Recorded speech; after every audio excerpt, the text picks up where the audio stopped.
When is the last time you listened to a podcast about web development, web design, and small business and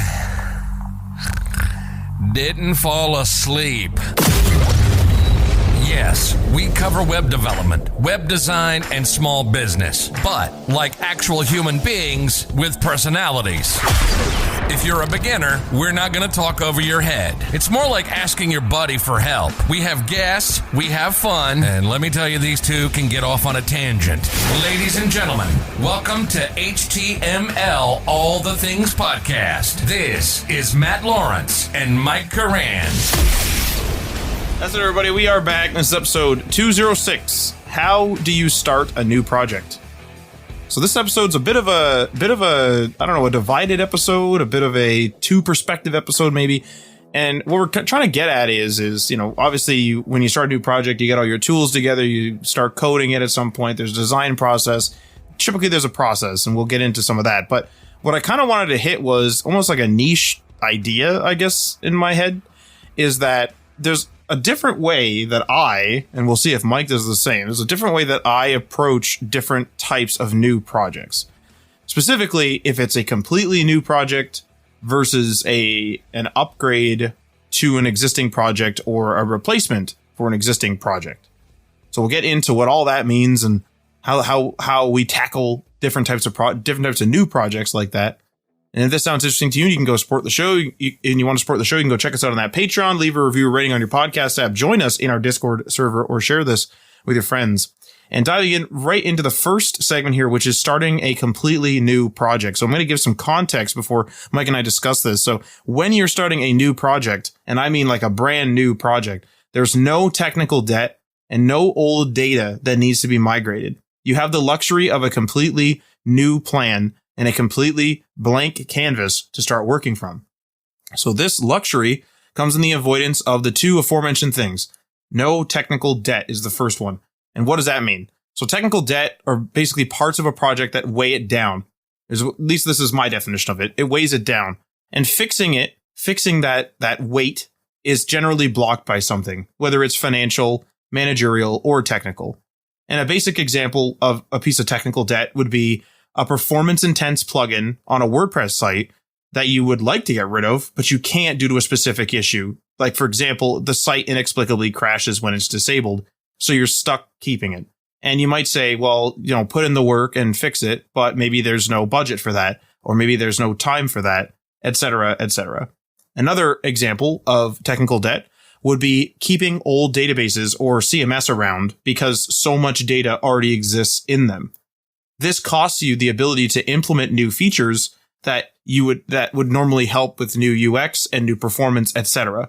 This goes for things that are still supported as well. So we've used old CMS and old site building systems where they are still supported and get updates every month or on whatever schedule they are. But because they're old, they themselves come with a level of technical debt. And if you decide to, let's say you're on version 5 and a couple versions pass you by and you don't do the updates for whatever reason, and you decide, okay, we need to get to version 7. The fact that you are stuck in this system is really a version of technical debt, especially if the system is weighing you down and causing a variety of problems, really. Like maybe team members are having trouble with stuff, tasks that would normally take 5 minutes are taking 10, 15, 20, maybe an hour, things like that. So having to stay with an old system. So when you have a new project, you're avoiding all this sort of technical debt stuff because there is no technical debt yet, or virtually no technical debt yet. You don't have to worry about it. And the second thing that you are avoiding, and this is a luxury again of starting this brand new project, is there's no old data to migrate. So you might think that that's the same as the old databases or the old CMS or any of that stuff. But to me, it's separate because this allows you to choose your database, your CMS, or other data handling tech based on your professional opinion and not based on whatever tech works with the old data. Now, I'll touch more on details on, this old data migration stuff in the next segment.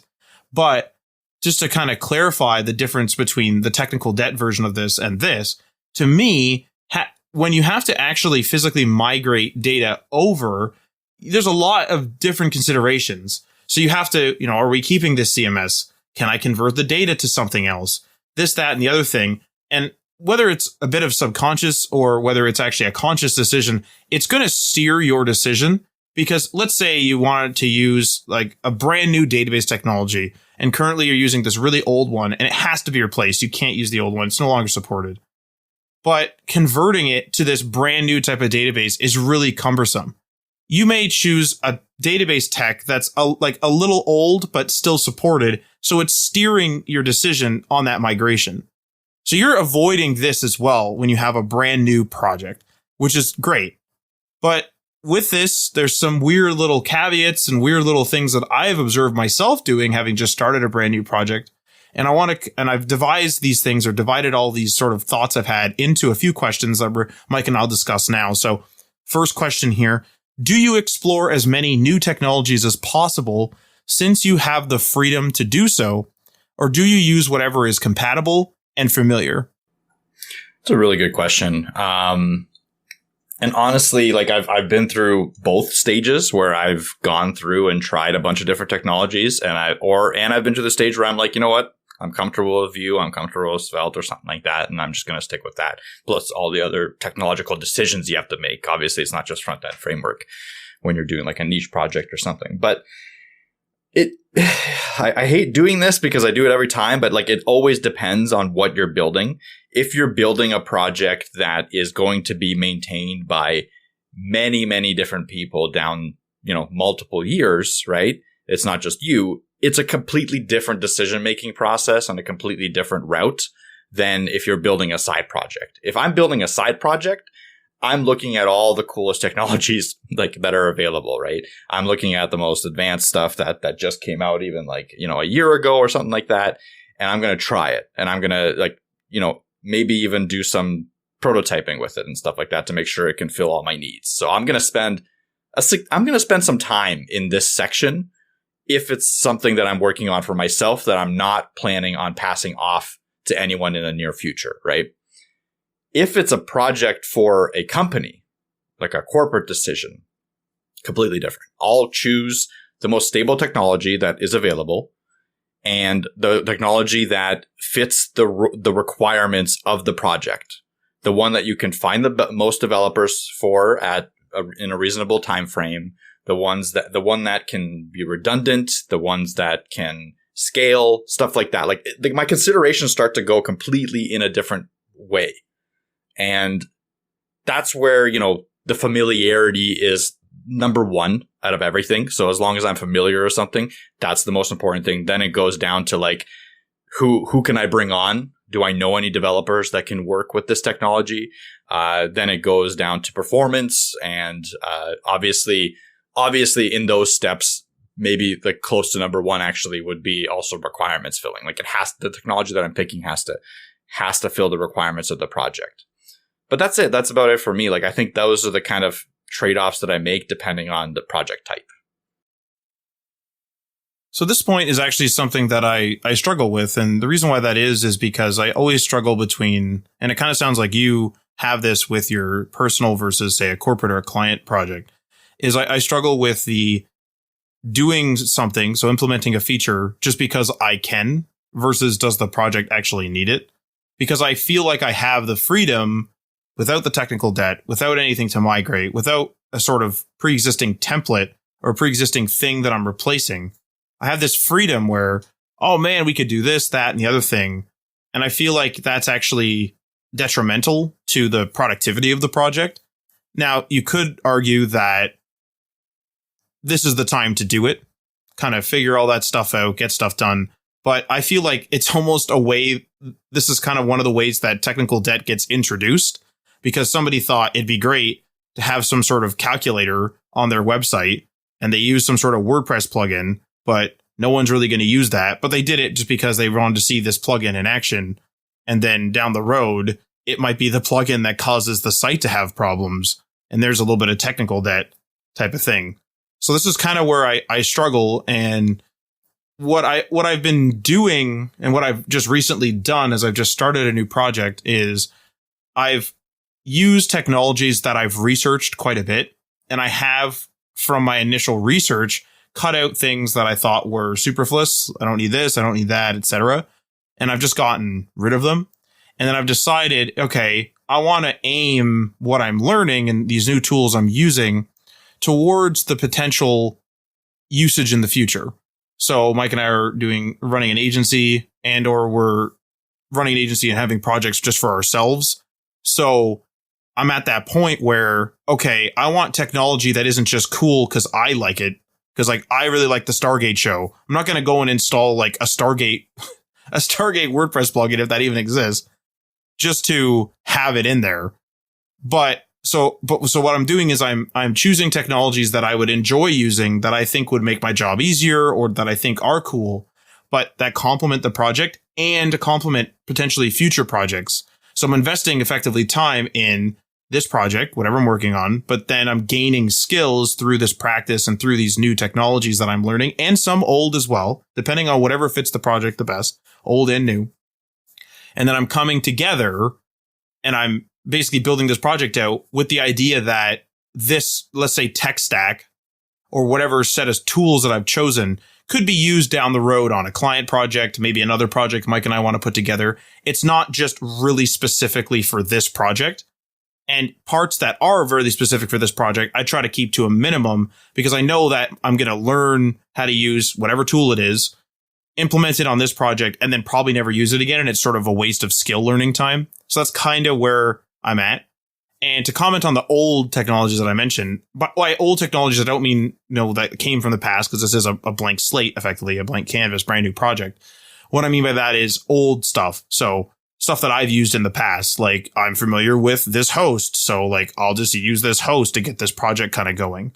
So I try to have a bit of a hybrid where I'm, kind of putting myself on the clock and trying to think about, a prospective client type of thing. Maybe this even is a client project, but like there's no rush or something. So I try to have fun with the project, but I also try to keep it kind of grounded so it doesn't kind of go off the rails. The next question here. Do you work quickly or slow and methodical to make the first public build as perfect as possible, since this is a brand new project that's debuting for the first time? Okay. So for this one, no, the answer kind of stands for both side project and enterprise level, like client projects. No, I do not try to go slow and methodical for the first build of the project. And that's because there's going to be a lot of decision making that's done after the first build. And what you want to get to the point where you're releasing as fast as possible, as with obviously take into account that it's still going to take time. I'm not saying, pressure your team to work 24 hours a day.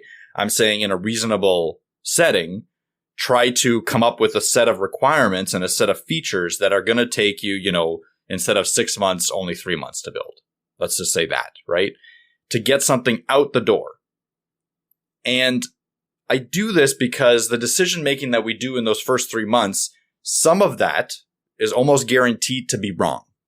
And I think you have to go into it thinking that you're willing to change pivot your technology stack, pivot your direction of features, pivot everything after your first build is out. You don't know how the customers are going to use it. You don't even know how your internal team is going to use a tool that you're making. You don't know anything until you actually make it and put it in front of them.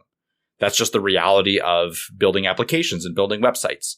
It is a very much, hey, let's put our best foot forward and then adapt to the situation as customers start to use it. Get as much data as we can and use that data in a smart way to, put the button on the left-hand side instead of the right-hand side. Or maybe this awesome feature that we built out for, auto scheduling your appointments. No one's using that because they like to actually choose their times when they want to go to appointments. So we spent a bunch of time on it. That sucks, but no one's using it. So let's move on. That decision making has to happen very coldly and rapidly as you're building.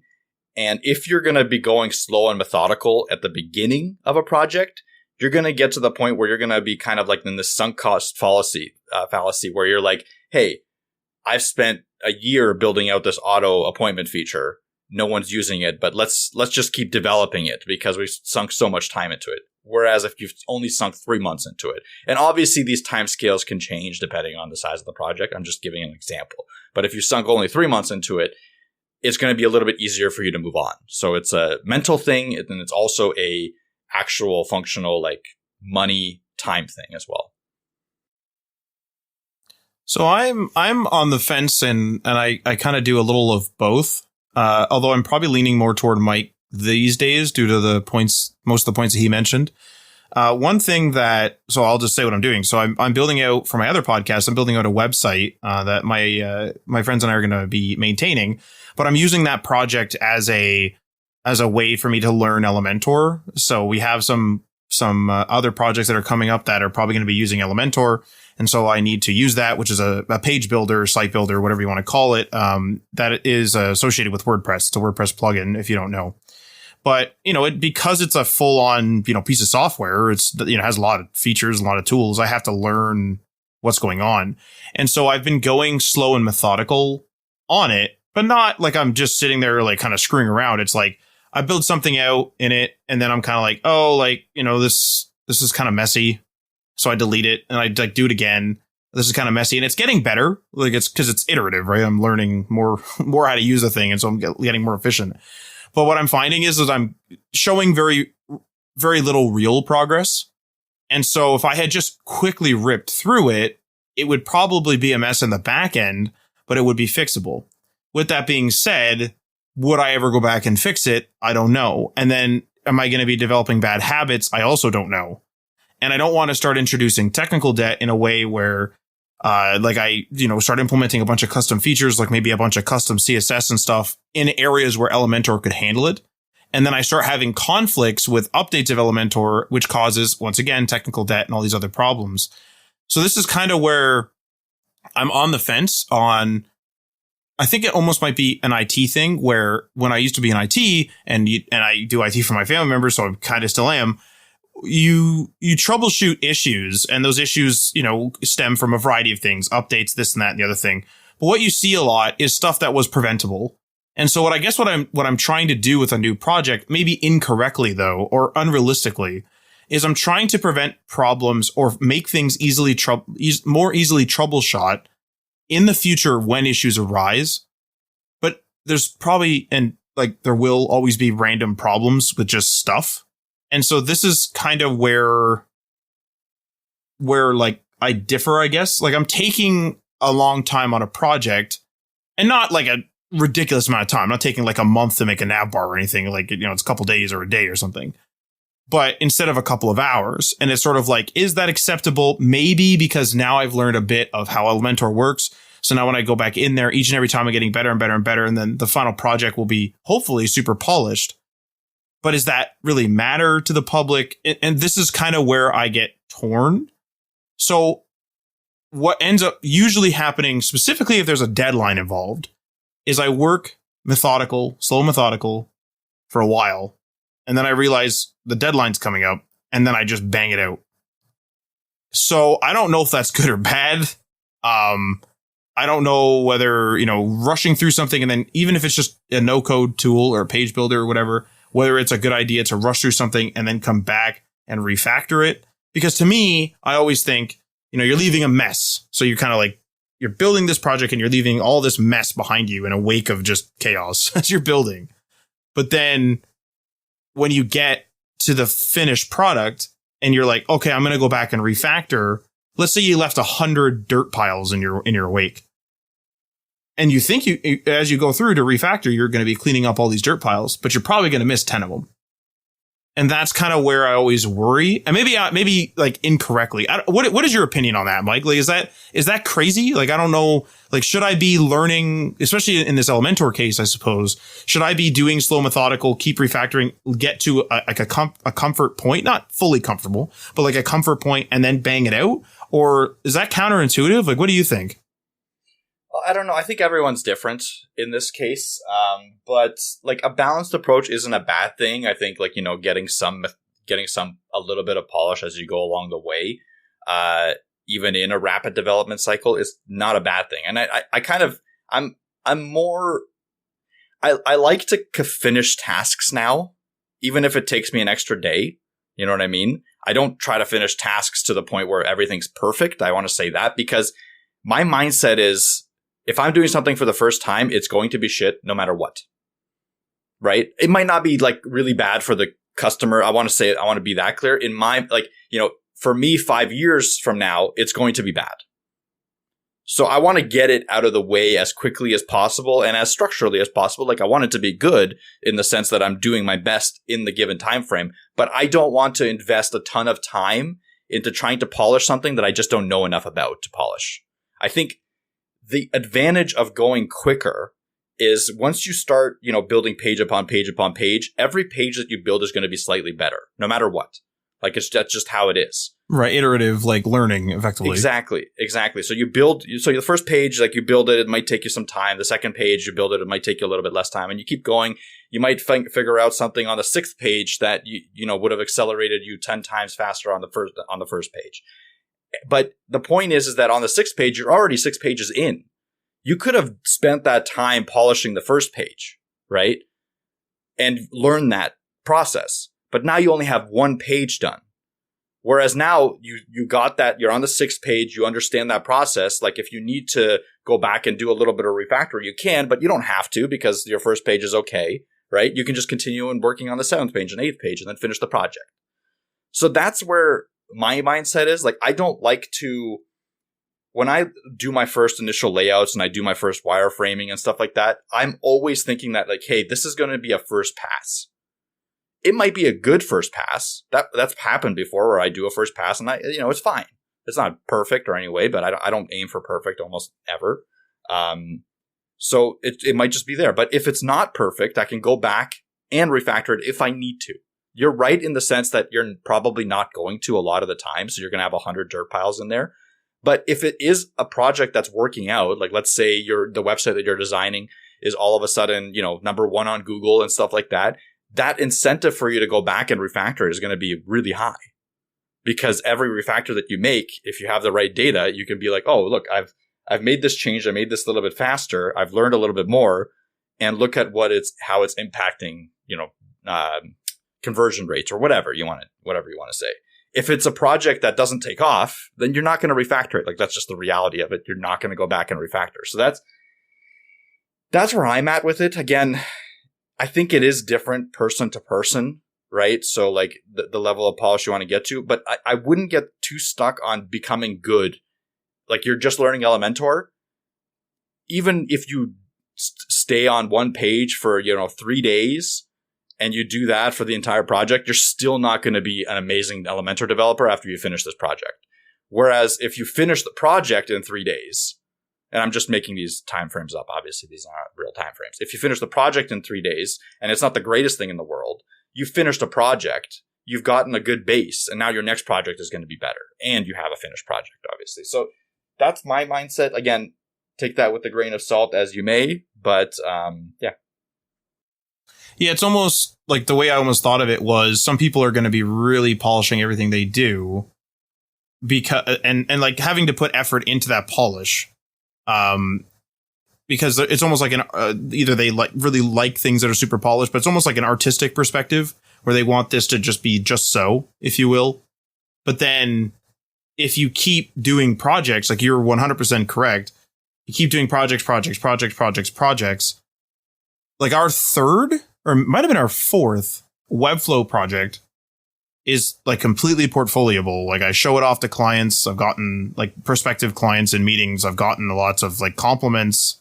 People really like it. It took a long time. It works. It has a bunch of custom stuff. It has a bunch of Webflow stuff. The list goes on. But it was because it was the third or fourth project. And so less time goes into that polish there. But I liked you know what I'm trying to say? Because I'm already got my skill. So I'm not going to be making the same stupid mistakes that I made or the same inefficiencies that I've made in the first pass on my first project ever, because I'm on my third, fourth, fifth, sixth project and I'm starting from a good base. And like by almost practicing working quickly within reason, I'm not like running a race, but practicing just pushing pushing a project forward. It's almost like I'm practicing my more skills faster, if that makes sense. It's kind of a half-baked thought, but I agree with that. And I like your perspective on the usage of it. If I make a project like, I don't know, I have a cup beside me. I'm going to sell these cups. And so my first pass might just be a complete template where I just change the logo, whatever. Quickly do this on whatever platform, Shopify, WooCommerce, whatever. It doesn't matter. I build out this thing, Squarespace, maybe even custom, but I quickly do it, basically. And it's just an e-shop or an e-commerce shop where I sell these literally just a plastic water cup. That's it. Well, if that thing takes off, you're 100% correct. I'm going to be, we don't have the capacity. We need to upgrade the hosting. Let's really make sure, this is secure. Or, hey, let's really, really polish up this, whatever plugin because it's kind of heavy and we're getting so many users now that we don't want to buy new hosting quite yet. And so the polishing kind of comes naturally in that case. So that makes a lot of sense. I'm trying to make like a magnum opus right away. And I don't think that's how a magnum opus commonly comes about. I think that's probably my problem. Interesting. All right. Final question for this segment. How much consideration is placed into longevity, specifically in regards to systems that are supported long-term or can easily export data in common formats? This is from the perspective, once again, of you're at a blank, like a brand new project, blank canvas, but you do have to consider that this project is going to have a future. And so how is that going to look? Do you consider that at all? 100%. Yeah, I consider it very highly. I think I won't use a platform that doesn't have a way to off ramp. So if it's a locked in platform completely with no exports, I won't even consider it. Okay. So it's definitely really high, no matter what size project that I'm going to be doing. It's just like I don't know what it is because I'm just trying to think of a time that I actually did off ramp and I can't. There probably is, but I want to have an exit strategy because anything can happen. Again, you build a side project, it takes off and the platform that you chose dies. That's a very possible thing at this point. There's 1,000,001 different platforms out there for dev tools and for hosting and for front end, whatever. Like there's 1,000,000 different tools out there. And the reality is that only a small percentage of those will survive in the next 10 years. So whatever choice you make, if you're thinking long term, it's a good idea to think like, hey, can you export the data out of this tool so I can import into a different one, right? Like if you're using a CMS, let's say you're using a hosted CMS, especially like a CMS that handles all the database stuff for you, like Sanity.io, right? I love Sanity, great product. But I would not use Sanity because they hold my data if I couldn't off-ramp. Now you can, I believe, I'm 99% sure you can off-ramp off Sanity, so I would continue to use it, obviously. But if I couldn't, I wouldn't use a platform like that. That's where I'm at with like consideration or longevity. I have to have a way to get out. It's a good sort of feature to have sort of ready. Because there's things where maybe you're not even jumping ship. Maybe you're using a hosted version of something like a CMS where they host it and they have a limit on that. And then they have like a you host it version, right? So they're no longer hosting it. They're not cloud. Usually it's sold as like a cloud or an all-in-one solution. They're all-in-one solution or their cloud solution. You've surpassed it, but you really like the CMS. So you can download it and self-host it, host it on your own stuff, your dedicated hardware, AWS, whatever it is. But you can host it on something more powerful. Well, you still need to kind of move that data over. And if they don't have like a specific solution for that, you're kind of quote unquote off ramping, right? And then moving over. Even if it's not about the company that you're with. If you still like them, you still want to use their product, you can kind of use this off ramping solution to sort of get it onto your dedicated hosting type of thing. It's a good thing to consider, especially when things kind of get out of hand. And what I mean by that is things like today, specifically content, is like there's so much content that's made. It's just like it's out of control. There's just a ton of content, and you could easily surpass a CMS's limits. You could easily surpass your host's bandwidth. especially if you're taken off. You could easily surpass a bunch of stuff like that. And you need an off ramp just for that due to success. You don't want to be having to manually move over 200,000 blog posts or something crazy if you have a big team. You don't want to move over 7 years of content over, especially when content is, again, like pumped out so quickly. And so absolutely an off ramp, is really, really crucial to longevity. Absolutely. Also, I would consider, in addition to an off ramp, I consider this a lot, and I also don't, and that is product support. And that might sound stupid, but just hear me out. So it depends on what it is. So if I'm building out something and it's like an e-commerce shop, I mean, WooCommerce better be maintained. I mean, I want to have all the latest security and stuff, of course. And all the latest, credit card systems because regulations change and the list goes on, right? So of course I want all that stuff. So I need that to be supported.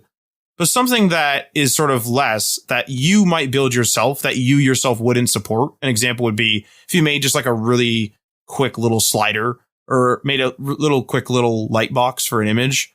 And, you're not going to be patching that thing unless there's a problem and the client calls you and they pay you and then you go and you fix it. You're not going to be supporting this thing on an ongoing basis with versions and patch notes and everything else. Stuff like that, I don't really care too much about support, but really critical things that need support, like e-commerce or like the actual full platform. Like if WordPress was like, we're no longer like supported, be like, I kind of going to leave, I think. That type of stuff. So so the product or the plugin or whatever it is that I'm using, it's how often it's supported or if it's still supported does come into the longevity conversation at varying degrees is basically how I look at it there. Next segment altogether. So this is, kind of changing gears a bit. This is starting a new upgrade to a project. So this section refers to projects that are heavily reliant on an old version of the project. Basically, replacing an old site with a new site is probably the most basic example. And an example, like a more specific example of that would be building a new WordPress site or heavily renovating an existing one based on an older version. So literally, taking someone's old WordPress site and then you're starting on a brand new install of WordPress and you're, mimicking or even import export some of the stuff out of the old and into the new, or you're taking their old WordPress instance and you're leaving no stone unturned. You're doing a full renovation. You're deleting things. You're doing this and that. You're breaking it and this and that in a test environment to just really clean it up. So this is what I mean by like a new upgrade to a project. You're bringing along with you all this technical debt and stuff like this. And so with that, in this context of doing this upgrade, you cannot avoid technical debt because you're going to inherit at least some of it, even if you're cutting features. You might be stuck using an old database or two to preserve hundreds of hours that were put into filling in the old database. Old plugins and software licenses may force you to use old over new technologies based on maybe how much the new license is. Maybe the new license is on a subscription basis and the old license was perpetual. And so you're stuck with the perpetual license because someone won't sign off on that.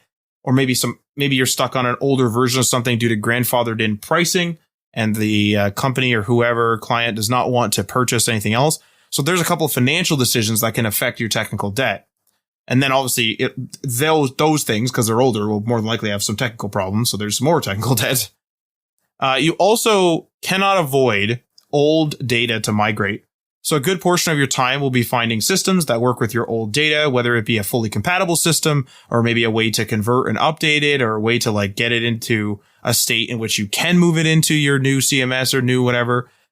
You can't avoid this, especially if it's an upgrade like what we're talking about here. Now, this type of thing, this sort of data manipulation, data compatibility, this limits and often steers your technology choices. Landing somewhere, you'll often land somewhere between the tech you want to use and good enough. So let's say there's a 10-point scale and you're at 0 right now. That's where you're currently at. And like, that's the database you're using. And then right at 10, which is the best, that's the one you want to use. You might end up around 6 or 5 or 7. because there might be maybe your old database or your old technology is no longer supported, but it can be exported and easily imported into a system that is also old, but is still supported, but is not your first choice. So you're probably going to end up not at the technology you want, but the technology that you're going to end up using due to financial or due to that issue, etc.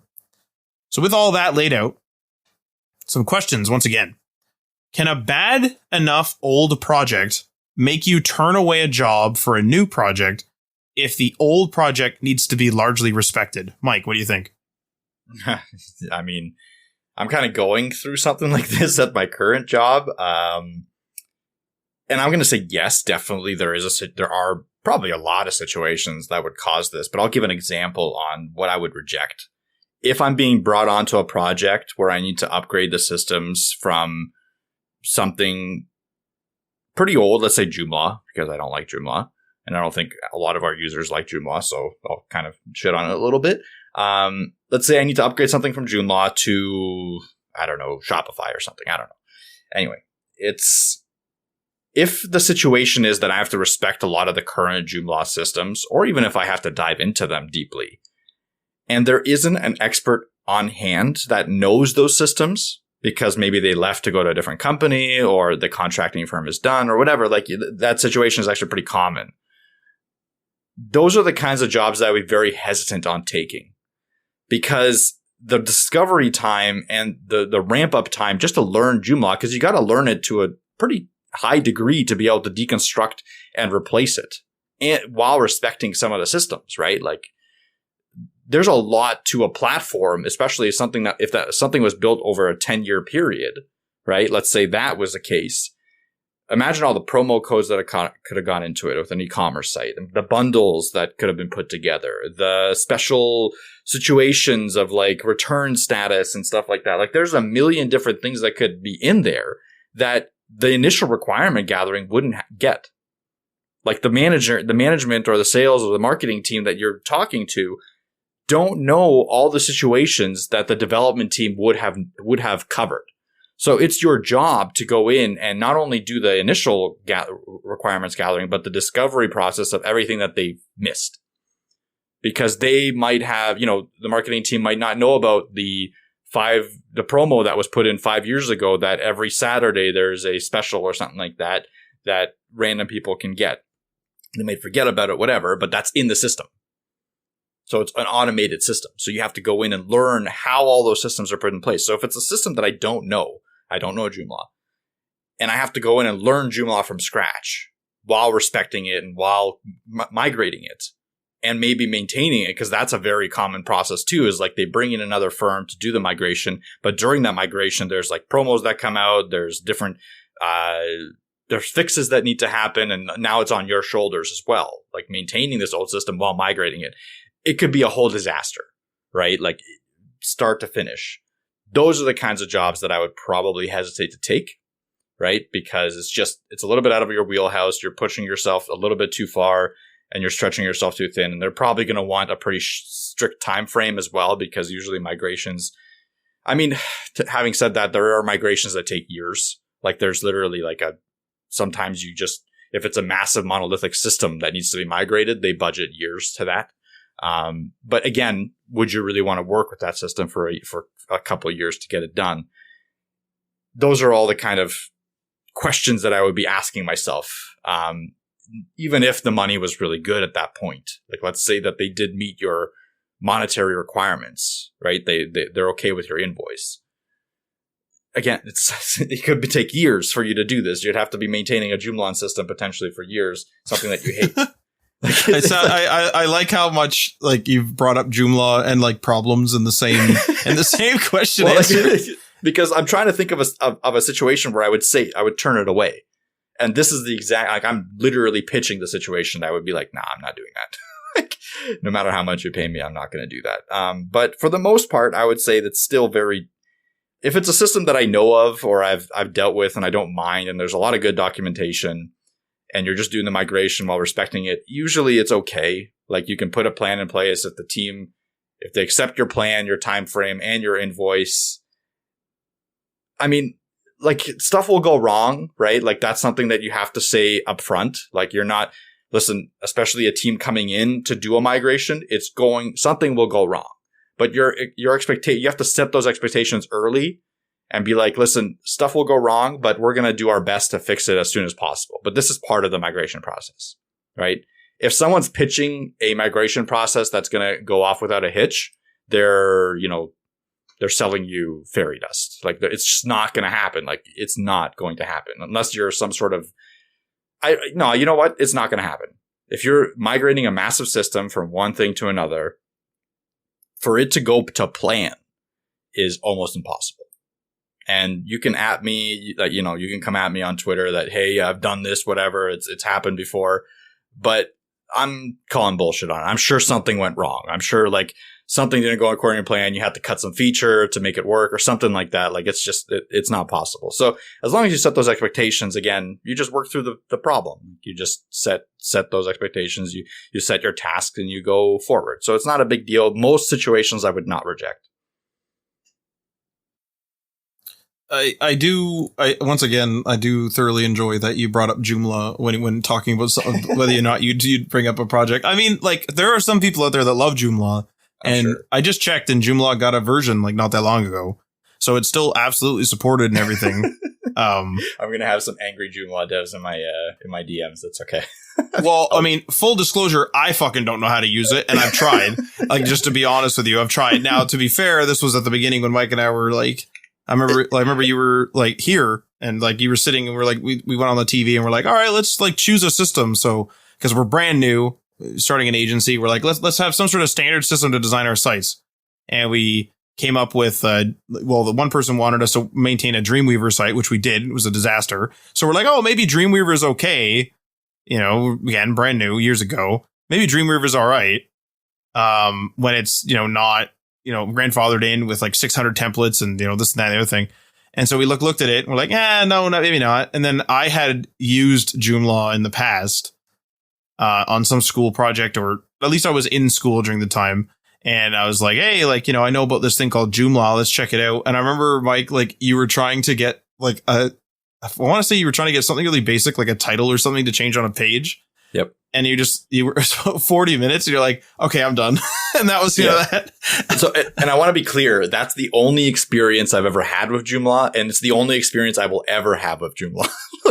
So I'm coming from a place of extreme ignorance on the Joomla side of things. So I am claiming that I am just hating it for the sake of it almost literally turned me away from web development. I want to call it that, because after that day, I was like, I don't think we can do this. Like if every platform is like Joomla, like we got to give up. Like I was literally, that was my mindset. So it's traumatized me. I will never touch it. I'm sorry, Joomla developers. I would love actually to have a Joomla episode, like have somebody please. that like uses Joomla all the time and like really uses it. Cause it's been so long. There's been probably a number of versions that have come out since we've used it. I mean, it says something like unlimited design or something like that on its homepage.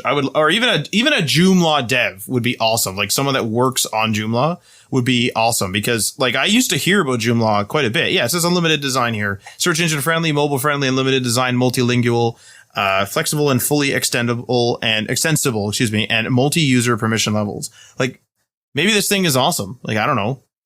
But like we struggled to use it, and especially in the beginning, and then we just ended up, although we still don't have a standard system for people, like we still kind of offer like, yeah, we have like 6 things that we could do for you. but it's not Joomla. One of them is not Joomla. No, that's right. But I would love to actually have like a legit conversation,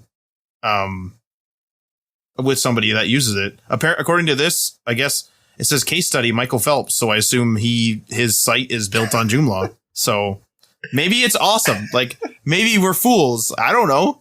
That would be awesome to actually, like, seriously, if you're listening right now, like, don't wait. Like, hit us up on social media. I would love to talk to you on the show, because I have not heard about Joomla in years, but it's still going. So there's definitely people using the crap out of this thing. So, yep, I would love to hear that. But for my side of things, so just to recap the question, can a bad enough old project make you turn away a job for a new project if the old project needs to be largely respected? Absolutely. I'm the same thing as Mike. There's a couple of different systems that I absolutely will not use. One of them almost literally killed me as a person. And I'm not going to get into that. But no, I think you should get into it. I'm not going to get into that because it's still like used a lot and people like it. So I'm just going to leave it. And it's used like a lot. But people do not like. I just want to clarify. I've never met anyone that actually like. I know it's used a lot, but people do not like it. I can guarantee you that. Okay, people tolerate it. And a lot of people tolerate it, and I almost died. And I wasn't even the person that was doing a lot of the work on it. It's just I was scared every day to check my email. No, you got to say it. It's not that big a deal. You have to say it. I can't say it. Can't say it. If you want to say it, Mike, I mean, you can, but I honestly forgot its name. What? Okay, I'll. It's a learning management system for classrooms, and it wasn't good. It was a big mess. So anyway, that was a big mess, and I'm not going to be doing that again. Oh, I got it. Oh, no. I'm going to announce it. Oh, no. I'm sorry if this actually ruffles feathers. I don't think it will, because I've talked to 3 or 4 different people other than yourself and our developer.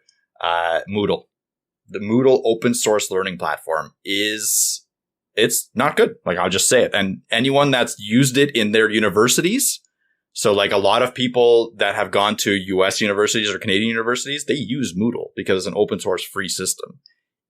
It's trash. Like, it is so bad in so many different ways. No, hang on. Okay, I'm the person that, like, I almost died because we worked on like a really busy project on it, and like I'd never used Moodle before. First time I ever used it, and then we had like every fucking issue physically possible, and we also had to customize Moodle for a very specific set of very specific and like legally required changes to the learning platform, not because of Moodle, but due to like whatever, and due to like the project itself. And like we had problems of every type, login issues, people getting banned randomly, suspension problems, email problems, like everything.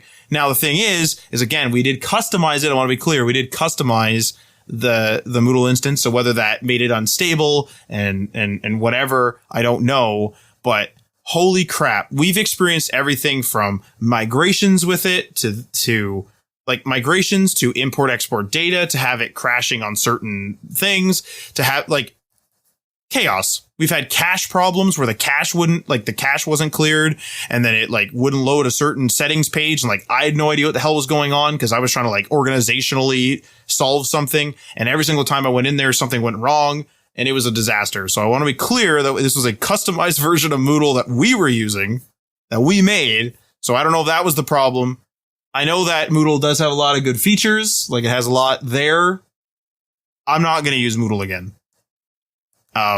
Should we get a Moodle dev on? You can get a Moodle dev on if you want. Yeah.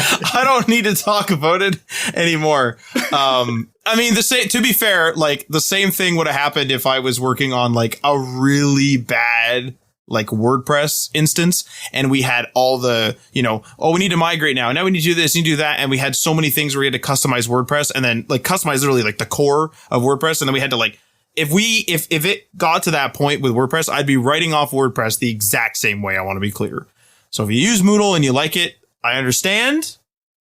But for my very particular case, I'm out. And now I'm out for life. So I'm not using that. I'm going to ask on Twitter publicly if anyone's ever had a good experience using Moodle. I mean, I did send you that one piece of documentation. And I think you tweeted it out. It was, I mean, that project almost made me leave the industry. So I just, it's fine. It was just a lot of work, and it was a lot of work. It was a lot of tech that we were unfamiliar with. A lot of problems, this and that, and the other thing. It was like 150 different problems with it. And I don't know. I'm done. I'm done with it. Okay. Next question here. At what point would you write off an old database and remake the data set manually?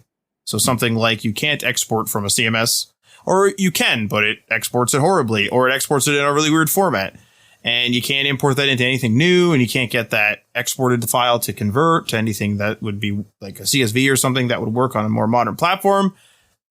So when or would you ever decide to remake the database manually? Or the data set, whatever it is. Okay, so I'm going to counter this with the fact that if I can export it into any file that is readable, so JSON, CSV, anything that I can actually use, I can adjust it to be importable into any other database. So there's no, sure. in no way is that going. So there would probably be, my answer would be never. Would I just go from scratch creating it manually?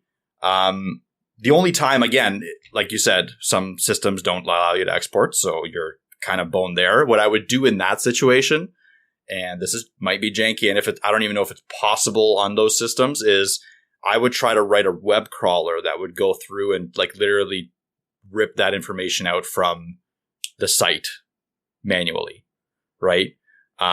Before I would go in and try to manually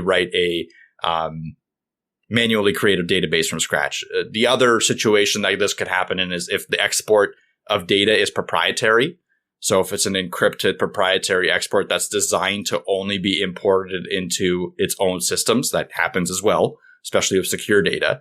That situation would, again, that would be the only other situation that I can think of that would require you to manually recreate the data set. But I don't think it's possible. I don't think it's I would just ask the users to recreate their accounts. That would be the end. That would be my worst case scenario. I guess there is an absolutism if it's something like user accounts where you can just be like, hey, this old system's being decommissioned and we have to spin up a new one. And, I don't know what's in these user accounts. Let's just say it's maybe some payment information or something so they can easily check out. I mean, those people can reinsert that, and you might get some people fighting and yelling and stuff like that. I mean, this is an outrage, but I assume that outrage would pass relatively quickly. So I got a response on the Moodle tweet, a live response. Okay. The first response was, forgot that existed, thankfully. Oh, no. Oh, no. Second response, what's a Moodle? Is that like Noodle's crazy cousin? Nothing to do with Moodle in that one, but still. But to be fair, I'm everything but I was going to say I'm everything but fair. No, I am fair. I'm everything but fair. I'm just freaking horrible. The third response was, yes, me have used it for a few months now. So there are people out there that like Moodle. That's great. Good. That's what I'm saying. Yeah, that's fair. It's definitely the reason why I'm so crazy is it's definitely the problems we experience, not necessarily all due to Moodle, the project itself, and then I just was doing it too much. I was just constantly just in the Moodleverse, and I wasn't doing anything else. Every single time anyone needed help with anything, it was sorry, I'm in the middle of something. I'm doing something on Moodle, and I just couldn't handle it anymore. Yeah, that's basically it. So, I mean, I'm interested to hear more responses from that they're tweet. Piling in, so maybe I'll give another update at the end of this. Why is it so popular? I don't know. I think I have no idea, but yeah. Let's keep going. Yeah, so I guess the main data set thing that I was thinking is stuff that is not necessarily irreplaceable, but really difficult to move. So if you had, like you said, if it was a proprietary export and you could not get it, secure data or something, or very proprietary for a CMS, and it was not designed to be moved to anything else at all, which is rare these days, but I'm sure there's something out there that does this. And it's your blog posts. So it's not something where you just be like, just remake your blog post. It's sort of that is the content of the site. So we have to kind of rebuild the whole site. So I don't know at what point I would write it off. Probably would hit a financial issue before it would probably hit a financial issue before a technical one, because I would even start asking around for scraping to just scrape the basics. Give me all the headlines, give me all the dates. Maybe we'll resource the images if we need to, and give me all the content, the written content if it's a blog. I'd scrape it all, put it in a CSV, So it's kind of at that point, it's sort of like I would start like looking into a solution to making a solution almost. Because it would take a while to probably make that scraping app and yada, yada, yada, et cetera, especially if this thing is so proprietary. But I think that it would probably hit a financial wall, not necessarily on my side, but it would be, a client would probably ask us to do this. And because Mike and I usually have stuff with exit strategies, like we already said, or has an exit ramp. And what would end up happening is they would just say, hey, I'm not going to pay for someone to make a web app just to recover my data. And then the project would probably fall apart at that point. So I think ultimately, given every single technical potential thing that I could think of, and probably talking to other people, other professionals as well, if I just could not remake this data set or export it or extract it in some way, if I just could not do it, then fine. I guess like that's the end of the road. But again, the money roadblock, the financial roadblock would probably come first. That's my opinion anyway. Next question here, and final question as well. At what point would you demand a complete rebuild with no old features being respected? How bad does the project have to be in order for you to say, that's it, we're rebuilding this? And even though, obviously like both projects will have a nav bar or something like that, that's not what I mean by features. What I mean is, we're not keeping your old calculator plugin. If we need a calculator, we're using a new one. Like that's it. We're not using any of this old stuff. At what point what point would you be pushed to this point, Mike? So 2 things. There's probably more, but the 2 things that come to my mind. One is you don't have the credentials to log in anymore, and the team doesn't exist that can log in. So the logins are gone. There's no way to recover them. And there's no way to edit, update, nothing, right? Like there's no way to get in. That would be one thing that would make me not rebuild, right? For sure, because probably impossible. Second thing would be security. If the plugin or if the stuff that they want to keep, the data that they want to keep in the database that they want to keep it is a serious security issue and they refuse to budge on that, and I detect it, and I tell them, I warn them that, hey, if you keep it like this, your data is not, it's open to the public and people can see credit card information. And they're like, no, we don't care about that. That's another way, that's another time that I'll be like, we have to rebuild. And if that's not okay, then I'll just leave the project. I won't do it. That's ultimately the case, right? A lot of the time, this type of stuff does come down to the client or your own personal decisions if it is a personal project. And it comes down to, just really kind of ripping the Band-Aid off, if you will. And if someone's just not willing or not able or, not financially able to pay for that, then, then sometimes, like Mike said, you just kind of have to walk away. I agree with that, though. So if something's really rough and it's really unstable, the thing that first comes to mind is when you go to do routine things, whatever it is, and it starts having problems. Then it's okay. And by routine, I don't mean necessarily even advanced things, just basic things. Let's change the header. Let's upload a new image. That's pretty basic. And if it can't do that and the site or the project keeps crashing or it starts having weird problems or it starts throwing errors that aren't right. So what I mean by that is if you go to upload an image and it's contact form was deleted, I'm oh, this is really messed up. Stuff like that. Or when you look up the error and it's for something else, you went to go upload an image, it crashed, and then it just tells you your region's not correct. It's what? Region? We don't even have any regional sites. It's just one site. What do you mean? When things start to sort of not make sense, even in the troubleshooting, is usually where I'm the core is probably kind of rotten. Someone's probably gone in there and changed, probably gone in there and changed the core files, which sometimes you got to do it. I just talked about an instance where we did. And sometimes you got to do that, but it's just man, we can't ship this or we can't use this because this isn't going to work out. That's kind of where I would start saying generally a rebuild. We definitely have, or there's definitely another instance, typically with WordPress sites, although I'm sure it can happen elsewhere, but really busy WordPress sites, not just with plugins, but with everything else. lots of files that just are sort of maybe someone threw in a PHP script to fix something.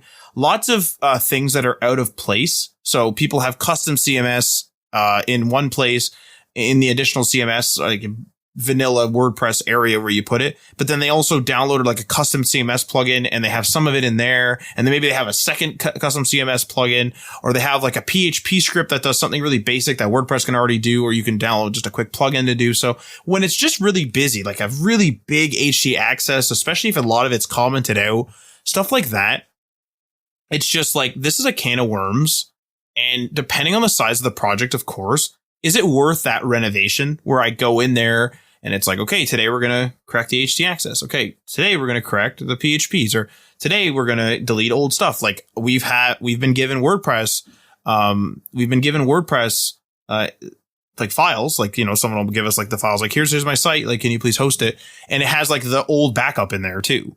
And sometimes it's a backup from something else. Like it's like maybe an old version of the site, or I've had blank WordPress in there. Like just if it's really messy and it seems like it was sort of just rushed through and never refactored, never corrected, or there's just a ton of stuff there that is either going to give you technical debt right off the hop or stuff that looks like it will, then I'm kind of like, you know, especially if it's like a WordPress site and a lot of them are relatively simple. I'm like, there's an off ramp here where we can import, export into WordPress instances. Let's off ramp you from this and let's put you into a new one.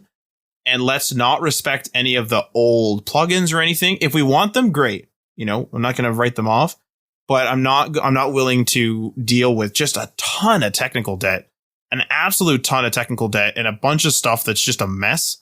When, you know, if you just have a very basic WooCommerce site, or you just have a very basic blog and it's crashing a lot or having lots of problems a lot and needing specifically developer intervention frequently, that's when it starts really sort of tripping that alarm in my head where I'm like, this is kind of a mess. It's not that hard to build. It's not like a huge 30 billion post blog and stuff flying around and all kinds of, you know, it's nothing that special. Let's do a rebuild. Let's properly clean this out type of thing. I think, yeah, I agree with you. Whenever stuff gets too busy, it almost gives me anxiety. If I go in there and I see 500 plugins and I don't know which one's controlling what, like when we had the Dreamweaver issue with templates. Oh, like God. when we first did that Dreamweaver client that Matt was saying, one of our first clients ever, there was a situation where they were using, I think, like 17 templates for one page. And we didn't know what template was responsible for what section of the page, because technically they were like responsible for the entire thing, each one, and somehow they were layered on top of each other. I still don't know what's going on there. Thankfully, Matt handled 90% of that. But yeah, that kind of stuff gives me huge anxiety, where like I know that it's an investment of weeks just to learn what is controlling what. Now, it's doable. Like you can go in and find what's controlling what. I'm not saying that's impossible. It's just like at that point, you have to weigh the options. Like Matt said, it does come down to a money decision as well, where you're like, listen, I could spend 3 weeks determining what each one of these plugins does, and that's fine.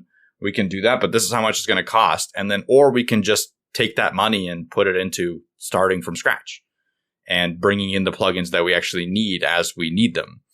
And I always prefer the from scratch build position, but it's not always what the client wants. So again, it usually comes down to money at the end. And that's kind of what leads the decision making for 90% of projects, if not more. So yeah, I agree with that. I do want to give one final update on the Moodle situation. There has been quite a few replies. Oh man. It's both coming from the development side of things and the people using it. Personally, I thought the people using it would hate it as well, honestly, like just bias, because I've tried to use it. And I think some online course that I did a while ago actually did use Moodle. I did not have a good experience with it. There are universities around here, and when I say around Correct. here, I mean in North America, that do use it. Oh yeah, there's actually like a lot of universities that use it, and yeah, apparently around the world as well. Obviously, most of the people that use it seem to like it, so that's great. I think one or two developers have responded saying yes, they also did like using it. So again, Just because I don't like it doesn't mean it's good. That's the thing is that like when you look at it and you use it, it's fine. It has a lot of features. There's tons of different ways to do things. There's tons of different question types. Like it's really realistically a school. But then again, it's a school. I'm not a huge fan of schools, so like I'm obviously going to have a bit of a I don't care type of thing. But also just because, like, again, we had to customize the crap out of this thing. Like how like that project took forever just to go live. And it was like months behind and stuff like that. So it's just like a lot of it is the project, and a lot of it's the project, and a lot of it is, you know, first time with Moodle, you see a crazy error. What are you going to do? With WordPress, I see a crazy error. You know, I'm still going to be like, oh God. And then I got to go in, but I still generally know what the heck to do. Or at least I know how to start troubleshooting it. With like something like this, I was just like, okay, it gives me a critical error. Okay. Like, or now I can't log in, so I can't see the administration panel. Now what? Like, and really now what? Because I'm not a back end dev, so now what? So I think it was just a perfect storm. I will say some of those pieces of documentation do need to be fixed up, though. I mean, Mike, you took that screenshot, or I sent you that screenshot of that one that I read. Some of that documentation's got to be sorted out. Holy crap! Yeah, that was bad. I mean, no project is perfect in that sense, but I've hardly ever seen anything like that before. Yeah, so good job, Moodle. But fix up your documentation, and I bid you adieu. But anyway. But anyway, if you like episodes like this, now I actually do want to touch on that really quick. Okay, no. I got one final response. What are the chances of this? Oh wow, I've heard its name mentioned for a while. My local authority ended up moving to Joomla because it had more to offer for schools. What are the chances? What are the chances of both Moodle and Joomla being mentioned in the same post? I don't know what Joomla, like, not that I know what Joomla has, but I don't know what would be missing out of Moodle for a school. Like, we were doing something really, really particular, but it just like a school, like from my own personal experience as a student, what the heck would Moodle not have? That's crazy, because there's hundreds of features I haven't touched in Moodle. Yep. Okay, well, there's a lot of tools out there. I mean, we were talking about Couch CMS the other day. That was awesome. I couldn't believe that. I think you added, or maybe the person that tweeted it added me, or like you added me to the thread or something. I brought you in. Yeah, I knew you would enjoy that. And it was like, I was like, Couch CMS, like someone's talking about Couch CMS, and I like Couch CMS. I like it a lot. Yeah. I just moved along because I thought that the responsivity could use some work, and we had clients that wanted a lot of features, and I was like, well, I got to use something like WordPress, or got to use something like Webflow, or what have you. But like, I like Couch CMS. If I had to make a personal site and someone was like, choose from a bunch of different things, I might choose Couch CMS. I don't know. I like Couch CMS. It's a good one. And I can't believe, like, it's interesting to me that like something like that doesn't come up all the time. Like, I feel like we shoot for the stars a bit too much. Mm-hmm. It's like, there's a lot of people that are like really successful, and products that are really successful that aren't like in the zeitgeist, right? They're not like the Clash of Clans or whatever of mobile games, let's say. But there's tons of mobile games making hundreds of thousands of dollars a month, millions of dollars a month, they don't have commercials, they don't have TV, they don't have this and that and the other thing. Crazy. There's a lot out there. We should have a segment almost. I almost feel like we should have a segment on like, I don't know if I want to call it Lost Tech, but like Lost Tech, or like. Yeah, that's a good name. I think we can definitely. Yeah, I like that. So, like something that like somebody brings it up on Twitter or something, and you're just like, hey, I use like this, whatever learning management system. And it's like, what is that? And then you just find out there's like a whole community and people love it. And there's like probably Discords for it and everything. And you're just like, man, I don't hear about this on tech Twitter at all. That'd be kind of cool. That'd be all right. New segment idea. And with that, actually, we're doing a bit of a change in our episode structure, or I'm experimenting with it. This isn't like a hardcore change or anything. Basically, we've gone from, we have some more conversational episodes, some more lecture type. And we've done like more lecture type than normal recently, and some conversational like we had last week. I liked last week's, and I'm asking you, the audience, this. So I liked last week's questions, and then Mike and I just kind of conversed. In this episode, I did a bit of a hybrid where I have a bit of an introduction, a bit of a let's set up the foundation of the product or of the topic in sort of a foundational form and just really basics. Like, hey, like this is where these are the basics you need to know to understand where these questions are coming from. And then the questions sort of drive conversation between Mike and I. I like it. I don't know if we'll use it for every episode, but do you, the listener, like it? It'd be nice to know. Because I know that a lot of episodes, obviously interview episodes are more conversational / interview style, but there's a lot of episodes, a lot of just podcast episodes is what I mean at large, where it seems more natural than what we do, but like we're trying to like kind of teach a bit and like kind of present a point. So I'm interested in some feedback on there. If you have any feedback, please let us know on the socials, especially Mike is very active on the Twitter, so you can give him a shout there, or you can always use our website form at htmlallthethings.com. But yeah. And if you want to support episodes like this, remember we are on Patreon. Slipped it in there. So patreon.com/htmlallthethings. Check out the tiers and give that a go. And I forgot my Patreon document, Mike, so you're going to have to entertain the people with some, I don't know, elevator music. I will say the socials, at HTML everything on Twitter, just to make it a little bit easier for you to find. And you can also follow Matt. He is just pulling his up right now because it's a little bit different. Yeah, mine's just a gaming reference. Like it's me, so of course it's a gaming reference. What is it? Matt Porter Bridges or something like that? M Porter Bridges.